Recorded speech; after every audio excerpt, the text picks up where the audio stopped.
Goods ವಾಹನವೊಂದು ಏಕಾಏಕಿಯಾಗಿ ರಸ್ತೆಯಿಂದ ಅಂಗಡಿಗೆ ನುಗ್ಗಿರುವಂತಹ ಘಟನೆ ನಡೆದಿದೆ. ಈ ಘಟನೆ ಬೆಚ್ಚಿ ಬೀಳಿಸುವಂತಿದ್ದು, ಈ ದೃಶ್ಯಗಳು ಇದೀಗ ಸಿಸಿಟಿವಿಯಲ್ಲಿ ಸೆರೆಯಾಗಿದೆ. ರಸ್ತೆಯಿಂದ ಅಂಗಡಿಗೆ ನುಗ್ಗಿದ ಗೂಡ್ಸ್ ವಾಹನ, ಸಿಸಿಟಿವಿಯಲ್ಲಿ ಸೆರೆಯಾದಂತ ಈ ದೃಶ್ಯಗಳು ಬೆಚ್ಚಿ ಬೀಳಿಸುವಂತಿವೆ. ಬೆಂಗಳೂರಲ್ಲಿ ಸುಬ್ರಹ್ಮಣ್ಯ ನಗರ ಮುಖ್ಯ ರಸ್ತೆಯಲ್ಲಿ ಈ ಅಪಘಾತ ಸಂಭವಿಸಿದೆ. ಏಕಾಏಕಿಯಾಗಿ ನಿಯಂತ್ರಣ ತಪ್ಪಿದ ಬೈಕ್ ಸವಾರನಿಗೆ ಈ ವಾಹನ ಗುದ್ದಿದೆ. ಬೆಚ್ಚಿ ಬೀಳಿಸುವಂತಹ ಆಘಾತಕಾರಿ ಘಟನೆ ಇದೆ. ಬೆಂಗಳೂರಿನ ಸುಬ್ರಹ್ಮಣ್ಯ ನಗರದ ಮುಖ್ಯ ರಸ್ತೆಯಲ್ಲಿ ನಡೆದಿರುವಂತಹ ಅಪಘಾತ. ರಸ್ತೆಯಿಂದ ಅಂಗಡಿಗೆ ನುಗ್ಗಿರುವಂತಹ ಗೂಡ್ಸ್ ವಾಹನ ಏಕಾಏಕಿ ನಿಯಂತ್ರಣ ತಪ್ಪಿ ಬೈಕ್ ಸವಾರನಿಗೂ ಕೂಡ ಗುದ್ದಿದೆ ವಾಹನ. ಇದರಿಂದಾಗಿ ಬೈಕ್ ಸವಾರ ಕೂಡ ಗಾಯಗೊಂಡಿದ್ದಾನೆ. ಬೈಕ್ ಸವಾರನನ್ನು ಸದ್ಯ ಆಸ್ಪತ್ರೆಗೆ ದಾಖಲಿಸಿದ್ದು ಸ್ಥಳೀಯರು ಚಿಕಿತ್ಸೆಯನ್ನು ಕೊಡಿಸ್ತಾ ಇದ್ದಾರೆ. ಬೆಚ್ಚಿ ಬೀಳಿಸುವಂತಹ ಈ ಅವಘಡ ಸುಬ್ರಹ್ಮಣ್ಯ ನಗರದ ಮುಖ್ಯ ರಸ್ತೆಯಲ್ಲಿ ನಡೆದಿದೆ. ನೋಡಿ, ದೃಶ್ಯಗಳಲ್ಲಿ ಗಮನಿಸ್ತಾ ಇದ್ದೀರಲ್ಲ, ನೋಡಿ, ಗೂಡ್ಸ್ ವಾಹನ ಏಕಾಏಕಿಯಾಗಿ ಸೀದಾ ಮಳಿಗೆ ಒಂದಕ್ಕೆ ನುಗ್ಗುತ್ತೆ. ಆ ಮಳಿಗೆ ಸ್ವಲ್ಪ ಅಪ್ಪಲ್ಲಿರುತ್ತೆ. ಆ ಸ್ಟೆಪ್ಸ್ ಹತ್ಕೊಂಡು ವಾಹನ ಬರೋಕ್ಕಾಗ್ಲಿಲ್ಲ. ಇಲ್ಲಂತಂದ್ರೆ ಡೈರೆಕ್ಟ್ ಆಗಿ ವಾಹನ ಮಳಿಗೆ ಒಳಕ್ಕೆ ನುಗ್ಗೋದು. ಡ್ರೈವರು ವಾಹನದಲ್ಲೇ ಕೂತಿದ್ದಾರೆ, ನೋಡ್ತಾ ಇದ್ದೀರಿ ದೃಶ್ಯಗಳಲ್ಲಿ. ಡ್ರೈವರ್ಗಲ್ಲಿ ಬ್ಯಾಲೆನ್ಸ್ ತಪ್ಪಿದೆ. ಲೋಡ್ ಗಾಡಿ ಇದು, ಲೋಡ್ ಗಾಡಿ. ನೀವಲ್ಲಿ ನೋಡ್ಬೋದು ಹಿಂದೆ ದೃಶ್ಯಗಳಲ್ಲಿ. ಯಾವಾಗ ಗಾಡಿ ಸ್ಟೆಪ್ಸ್ನ ಹತ್ತತ್ತೋ ಆ ಕ್ಷಣಕ್ಕೆ ಗಾಡಿಯಲ್ಲಿದ್ದಂಥ ಎಲ್ಲ ಮಾಲ್ ಕೂಡ ಹಿಂದಕ್ಕೆ ಬೀಳುತ್ತೆ. ಈಗ ನೋಡಿ, ಈಗ ದೃಶ್ಯದಲ್ಲಿ ನೀವು ಗಮನಿಸ್ಬೋದು. ನೋಡಿ ಯಾವ ರೀತಿಯಾಗಿ ರಭಸವಾಗಿ ಬಂತು ಅಂತ. ಅಲ್ಲಿ ಬೈಕ್ ಸವಾರ ಇದ್ದ, ಬೈಕ್ ಸವಾರನಿಗೆ ಗೊತ್ತು, ಅಲ್ಲೇ ಬೈಕ್ ಸವಾರ ಕೆಳಗೆ ಬಿದ್ದ. ಸ್ಥಳೀಯರೊಬ್ರು ಬಂದು ಅವ್ರನ್ನ ರಕ್ಷಣೆ ಮಾಡ್ತಾರೆ. ನಂತರ ಪಾಪ ಅವ್ರನ್ನ ಆಸ್ಪತ್ರೆಗೆ ದಾಖಲಿಸಿ ಚಿಕಿತ್ಸೆಯನ್ನು ಕೊಡಿಸಲಾಗ್ತಾ ಇದೆ. ಬೈಕ್ ಸವಾರನಿಗೆ ಏನು ಗೊತ್ತು, ಆಟೋದಲ್ಲಿ ಹೋಗೋ ರೋಡು ಸೀದಾ ಅಂಗಡಿ ಒಳಕ್ಕೆ ನುಗ್ಗುತ್ತೆ ಅಂತ. ಅಚಾನಕ್ಕಾಗಿ ವಾಹನ ಏಕಾಏಕಿಯಾಗಿ ಬೈಕ್ ಸವಾರನ ಮೇಲೆ ಕೂಡ ಬಂದಿರುವಂಥದ್ದನ್ನು ನಾವು ಗಮನಿಸಿದ್ವಿ. ಹೀಗೆ ವಾಹನ ಸೀದಾ ಏನು ಸ್ಟೇರ್ ಕೇಸನ್ನ ಈ ಸ್ಟೆಪ್ಸನ್ನು ಹತ್ತುತ್ತೋ ಆ ಕ್ಷಣಕ್ಕೆ ವಾಹನದಲ್ಲಿರ್ತಕ್ಕಂಥ ಎಲ್ಲ ಸಾಮಗ್ರಿಗಳು ಕೂಡ ಕೆಳಗೆ ಬೀಳುತ್ತೆ. ಲೋಡ್ ಗಾಡಿನೇ ಆ ರೇಂಜಿಗೆ ಬಂದಿದೆ ಅಂತಂದ್ರೆ ಸ್ಪೀಡ್ ಇದೆ, ವೆಹಿಕಲ್ ತುಂಬಾ ಸ್ಪೀಡ್ ಇದೆ, ಸರಿಯಾಗಿ ಬ್ಯಾಲೆನ್ಸ್ ಮಾಡೋಕ್ಕಾಗಿಲ್ಲ. ನೋಡಿ, ನೋಡ್ತಾ ಇದ್ದೀರಲ್ಲ ದೃಶ್ಯದಲ್ಲಿ.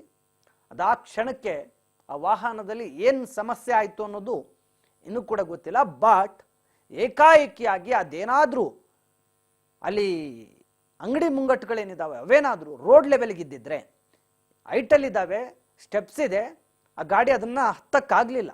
ಅಕಸ್ಮಾತ್ ಏನಾದ್ರೂ ರೋಡ್ ಲೆವೆಲಲ್ಲಿ ಅಂಗಡಿಗಳಿದ್ದಿದ್ರೆ, ನೇರವಾಗಿ ಅಂಗಡಿಗೆ ಹೋಗೋ ತರ ಇದ್ದಿದ್ರೆ ಸೀದಾ ಅಂಗಡಿ ಹೊಳಕ್ಕೆ ನುಗ್ಗಿರೋದು. ಸದ್ಯಕ್ಕೆ ಯಾವುದೇ ಪ್ರಾಣಾಪಾಯ ಸಂಭವಿಸಿಲ್ಲ. ಅದೃಷ್ಟವಶಾತ್ ಸದ್ಯ ಬೈಕ್ ಸವಾರನಿಗೆ ಗಂಭೀರವಾಗಿ ಗಾಯಗಳಾಗಿದೆ. ಸದ್ಯ ಬೈಕ್ ಸವಾರನನ್ನು ನೋಡ್ತಾ ಇದ್ರಿ, ಕರೆಕ್ಟಾಗಿ ಆಟೋ ಬಂತಲ್ಲ, ಅಲ್ಲೇ ಪಾಪ ಬೈಕ್ ಸವಾರ ನಿಂತಿದ್ದಾನೆ. ಕ್ಷಣ ಮಾತ್ರದಲ್ಲಿ ಪ್ರಾಣಾಪಾಯದಿಂದ ಪಾರಾಗಿರುವಂಥದ್ದು ನಾವು ಕಾಣಬಹುದು ಇಲ್ಲಿ ದೃಶ್ಯದಲ್ಲಿ. ಅದೃಷ್ಟ ಚೆನ್ನಾಗಿದೆ, ದೇವ್ರು ದೊಡ್ಡವನಿದ್ದಾನೆ. ಆ ಬೈಕ್ ಸವಾರ ಕ್ಷಣ ಮಾತ್ರದಲ್ಲಿ ಪ್ರಾಣಾಪಾಯದಿಂದ ಪಾರಾಗ್ತಾನೆ. ಆ ಡ್ರೈವರು ಯಾವ ಮೈಂಡ್ ಸೆಟ್ಟಲ್ಲಿ ಗಾಡಿ ಓಡಿಸ್ಕೊಂಡು ಬಂದ್ನೋ, ಅದು ಹೇಗೆ ಗುದ್ದಿದ್ನೋ ಅವನಿಗೆ ಗೊತ್ತಾಗಬೇಕು. ಆ ರೇಂಜ್ಗೆ ಅಪಾಯದ ಪ್ರಮಾಣ ಅಲ್ಲಿ ಕಂಡು ಬಂತು. ಅಲ್ಲಿ ಇನ್ನೂ ವೆಹಿಕಲಲ್ಲೇ ಇದ್ದಾರೆ, ನೋಡಿ ಯಾವ ರೀತಿಯ ದೃಶ್ಯಗಳು ಕಾಣ್ತಾ ಇದೆ ಅಂತ. ಲೋಡ್ ಗಾಡಿ ಆ ಸ್ಪೀಡಲ್ಲಿ ಬಂದಿದೆ. ಪಾಪ ಅಲ್ಲಿ ನಿಂತಿದ್ದಂಥ ಬೈಕ್ ಸವಾರ ಸದ್ಯದಲ್ಲೇ ಪಾರಾಗ್ತಾನೆ. ಸದ್ಯದಲ್ಲೇ ಬೈಕು ಜಖಮ್ ಆಗಿದೆ, ಬಟ್ ವಾಹನ ಸವಾರ ಸದ್ಯದಲ್ಲಿ ಅದರಿಂದ ಪಾರಾಗಿ ಬಚಾವಾಗ್ತಾನೆ.